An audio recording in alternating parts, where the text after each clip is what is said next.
Okay, so what if I told you there's a proven formula for turning a powerful desire, that feeling deep down, into actual, tangible wealth? Not just hoping for it, but following a concrete, step-by-step method. Well, that's exactly what we're digging into today. We're going to break down a very specific 6-step process for turning desire into gold. It all boils down to this one thing. Seriously, before you make a single plan, before you take a single step, you've got to have a starting point. And that starting point? It's desire. A really powerful, burning desire.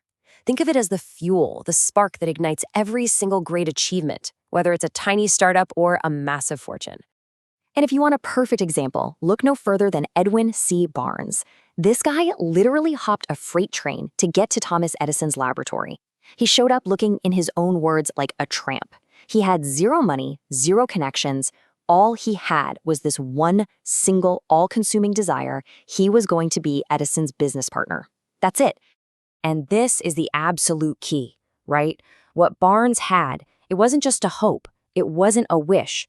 The book calls it a keen, pulsating desire that just transcended everything else. It was definite. And that intensity, that razor-sharp focus, that's the real difference between people who make things happen and people who just, wish they would.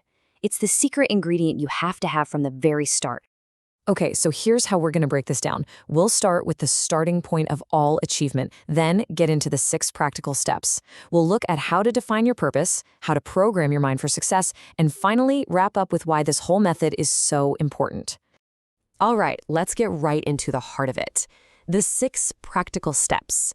This is the actual method for turning that desire for riches into its financial equivalent. And let's be clear, this isn't some kind of magic trick. It's a very deliberate process. So here they are, the 6 steps. First, you fix the exact amount of money. Second, figure out what you'll give in return. Third, set a date. Fourth, create a plan. Fifth, write it all down. And sixth, read it aloud twice a day. You can see how each one builds on the last, right? It takes you from this abstract idea to a concrete plan. Let's start by breaking down those first 3. Okay, so this first chunk of steps, this is all about getting crystal clear. We're moving from a fuzzy, vague wish to a sharp, definite purpose. Absolute clarity is the name of the game here. All right, step 1. This is huge. You can't just say, I want to be rich, or I want a lot of money. It's way too vague. You have to fix in your mind the exact amount of money you want. A specific number gives your brain something real to lock onto and work towards. And the book really hammers this home. It says, be definite as to the amount. And it even hints that there's a powerful psychological reason for this. So this isn't just some nice suggestion. It's a crucial part of the process. It flips a switch in your mind that vagueness just leaves untouched. Okay, step 2. This one is all about the law of exchange. You have to decide exactly what you're willing to give in return for the money you want. It could be your services, a brilliant idea, hard work. Whatever it is, you've got to define what value you're bringing to the table. And the book doesn't pull any punches here. It's really simple. There is no such reality as something for nothing. Period. You can't get without giving. It's a fundamental principle. Now for step 3. This is what separates a real goal from just a daydream. You have to set a definite date, a deadline. A wish can go on forever, right? But a goal has an end date. This creates urgency and forces your mind to start figuring out the how instead of just dreaming about the what. So once you have that crystal clear purpose, we move on to the next phase, programming your mind for success. These next 3 steps are all about taking action and reinforcing that goal until it's burned into your subconscious. Step 4. Create a definite plan to get what you want. And here's the kicker. You have to begin at once. Not tomorrow, not next week, now. It doesn't have to be a perfect plan, but you have to get the ball rolling immediately. No waiting for the stars to align. And I just love this line from the book. It says to begin at once, whether you are ready or not. How powerful is that? It completely shatters the myth of needing to be perfectly ready. Just start. The momentum you build is what matters. Okay, step 5 is simple but so important. You need to write it all down. Take that exact amount of money, that deadline, what you'll give in return, and your plan, and put it into a clear, concise statement. The act of writing it down makes it real. It takes it out of your head and puts it into the physical world. It's like signing a contract with yourself. So, what goes into this statement? It's basically a checklist. You need 4 things: the exact amount of money, the exact date you'll have it, exactly what you're giving in return, and a clear description of your plan. That's it. Simple, clear, and powerful. And now for the final step. Number 6. This is all about programming your subconscious mind.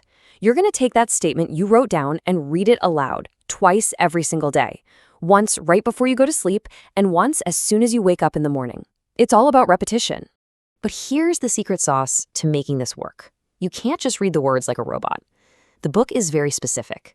As you read, see and feel and believe yourself already in possession of the money. You have to use your imagination. You have to feel the emotion of already having it. That is what convinces your subconscious mind that this is your new reality. Okay, so we've got the 6 steps. It's a really clear blueprint, but what really holds it all together? What's the secret to making sure you actually see this through, especially when, life happens? Because let's be real for a second. The road to any big goal is never a straight line, is it? You're going to hit roadblocks. You're going to face setbacks that feel a lot like failure. So what happens then? What do you do when you face what the book calls temporary defeat? Well, the book tells this incredible cautionary tale about a guy named R.U. Darby. He was digging for gold and he just quit. He gave up. The person who bought his equipment had an engineer check it out and discovered that Darby had stopped digging just 3 feet from a massive vein of gold. 3 feet. It's a brutal lesson, but it shows you that one of the biggest reasons for failure is quitting right before the big breakthrough. Persistence is everything. And that leads to this incredible mindset shift. You have to see that every failure, every setback, isn't the end. It's actually feedback. It's a lesson. The book puts it beautifully. Every failure brings with it the seed of an equivalent success. It's an opportunity to learn exactly what you need to know to finally get there. And in the end, that's what this entire method is really about. It's about taking complete ownership. It's a declaration that you are in control. When you master your thoughts, when you direct your desire with a definite plan, you are literally taking the helm of your own life. And you become what that famous poem says, the master of your fate, the captain of your soul.